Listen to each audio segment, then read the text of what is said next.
Okay, so here we are. I'm gonna do a semi-build video. I'll be stopping and starting this. I'm not gonna go through the whole build because I'm still figuring it out myself. And it's one thing I didn't point out in the unboxing: no instructions. So I'll be following some instructions online while I do this, and hopefully you can follow this video or find another video on YouTube and follow those instructions. So first step. You have two sets of screws. You have, well, no, those are the motor screws. Where is it?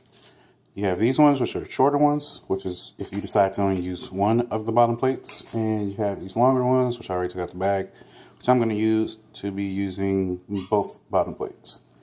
So when you're using both bottom plates, you're going to start off by putting 1, 2, 3, 4, 5, 6, 7, 8 screws in, and the 8 spacers.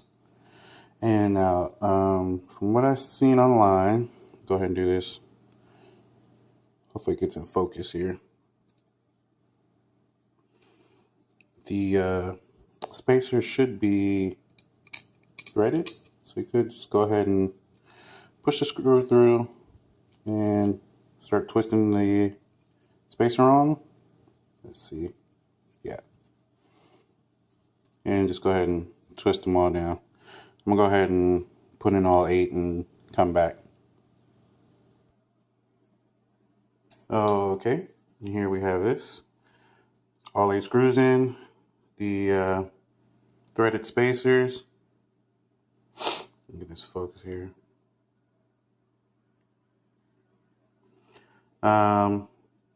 It's easiest to use a screwdriver. Just hold the spacer like that, screw the screws down. But now we have it. Now the next step is to put in the rest of your screws here into the rest of these holes here. Make sure it's facing up, of course. And I'll go ahead and do that and come back. Okay, we have all 8 screws in. Or not 8 screws, all the screws in, sorry about that. And we need to flip it over now. So what I'm actually going to do is got a piece of tape.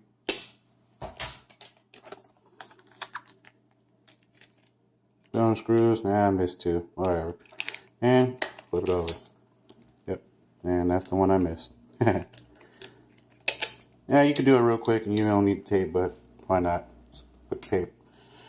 And next we're going to be putting our arms on. They do go a certain way, so pay attention to that. But you can't really get it wrong because of the hole placement. Let's see.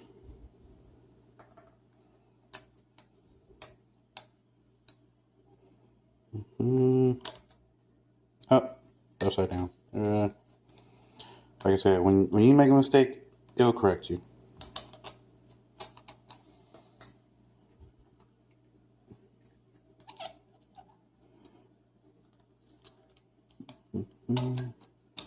Okay, there we go. All 4 arms on, and then just put the top plate on. Sandwich it.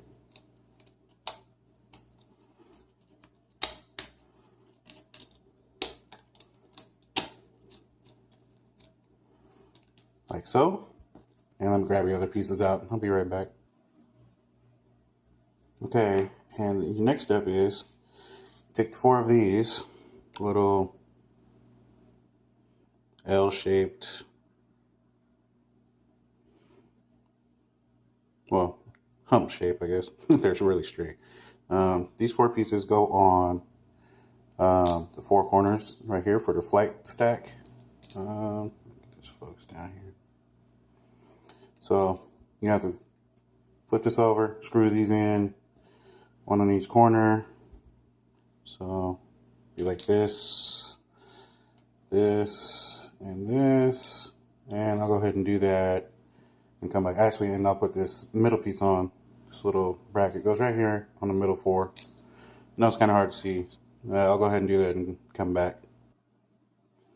Okay, so here we have that all assembled.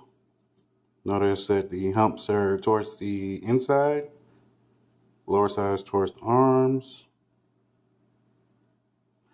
And word of advice on this, it's easier to put one screw in at a time. I tried with all four, it was just all over the place. So put one in, screw it down, almost all the way tight. And then put them in one at a time. And just want to point this out. Before you put your PDB on this stack, if you do put your PDB on this stack, these little standoffs are aluminum. These little, well, post, pad, standoff, whatever you want to call them. So they give you these 4 nylon washers.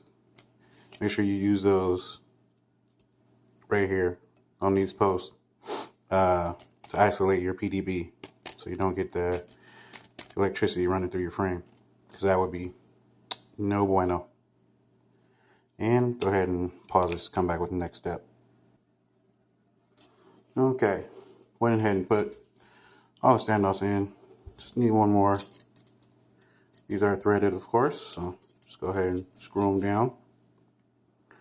And then next, we're going to be putting on our top plate and our camera mount.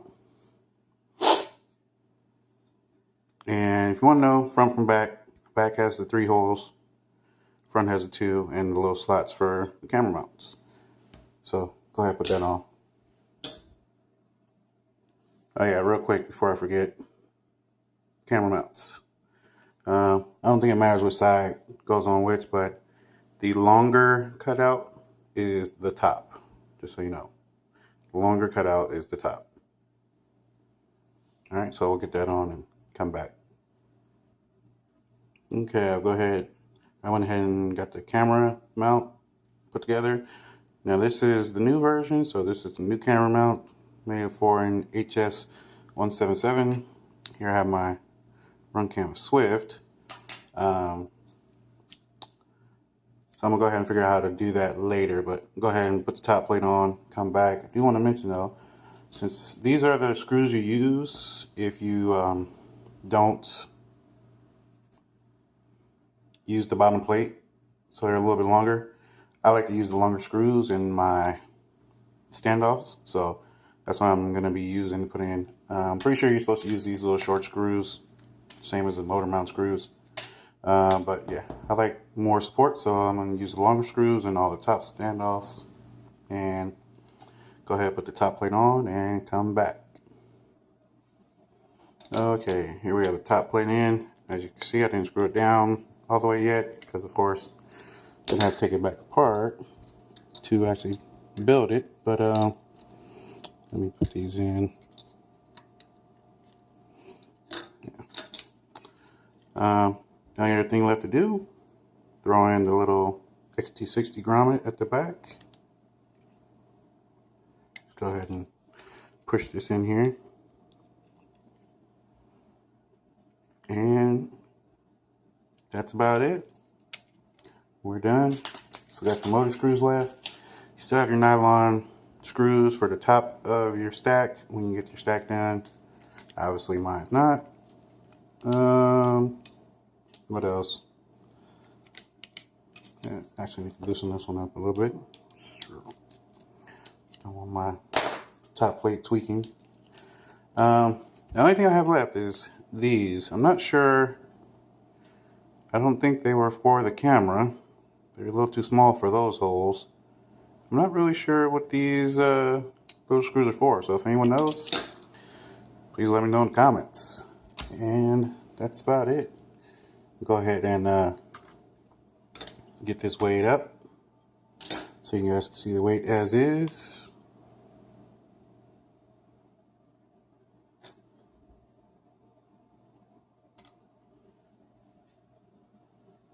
So we're looking at 142 grams. Pretty good. I actually think the website said it was heavier. Let me go see. Weight, frame and hardware only. Website actually says 174 grams. So, oh, maybe because they're including the PDB. They're probably including the PDB. I'm not. So yeah, without this, so you're missing these. Basically, you're missing these for your dry weight. And we're at 142 grams. So that's about it. I'm gonna go ahead and throw this mobius mount on so you guys can see that and wrap this video up. Okay, so here you have the mobius mount. Sorry about shaking. Comes with these 4 screws, which we're not going to use. Just going to use my other ones from the frame, so don't even need to take these out. Another set of screws, a little dirty, but these are washers. I'm assuming, washers, spacers. I'm assuming, or actually no, they're nuts. Sorry. Assuming since they're dirty, that those are aluminum or steel, and you also have these nylon nuts. So go ahead and put that together so you guys can see what that looks like. Actually, before I put it all together, I just want to show you this. Let's focus here. These are a little tricky. A little trickier than I would have thought. You gotta get the little nuts. Sorry. Try to get the focus right here. The little nuts to sit in here.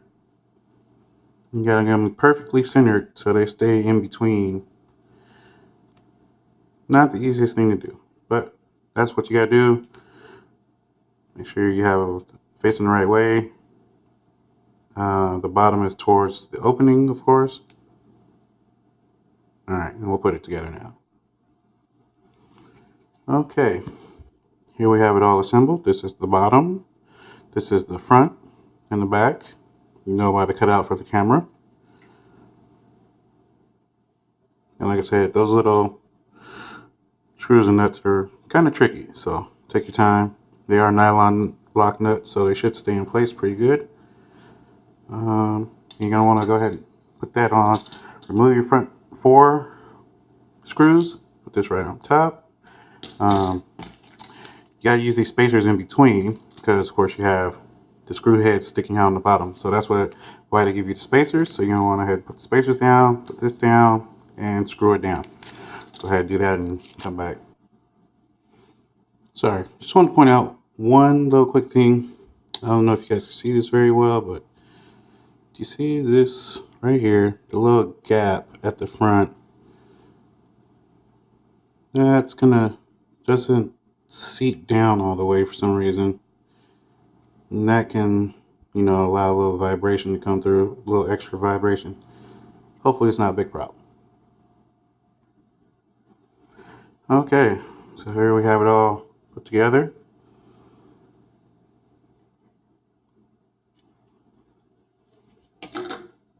Finished product.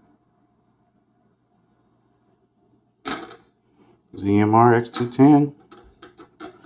Let's give you a weight with the mobius mount.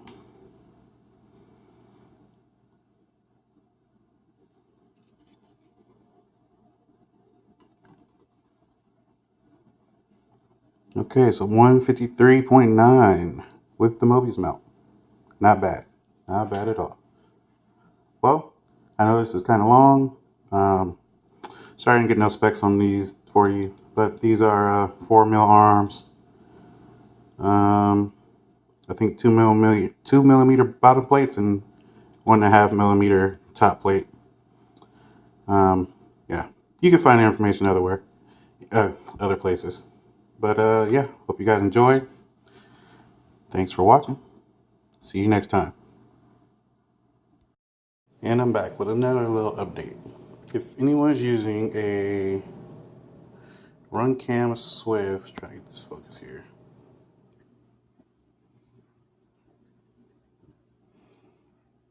You're going to have to do a little trickery to get it to work. So what you're going to have to do is, this is actually the top. You're going to have to only use a top cross beam. And you're going to have your camera upside down. So hopefully you can flip your picture on your monitor or goggles, because I don't think you can flip it on the RunCam itself. So basically, only use the top post and put your little set screw in the bottom, where the bottom post should be, or the bottom cross beam should be. And that gives you, now you can't go all the way flat, it gives you about, what's that, 10 degrees, 15 degrees maybe, and up to, well, up to a lot more than that would go. Yeah, that's how you would do it for a RunCam Swift. Just want to throw that in there for you guys who have one, since I know a lot of people have one now. All right. Once again, hope you guys enjoyed. Thanks for watching.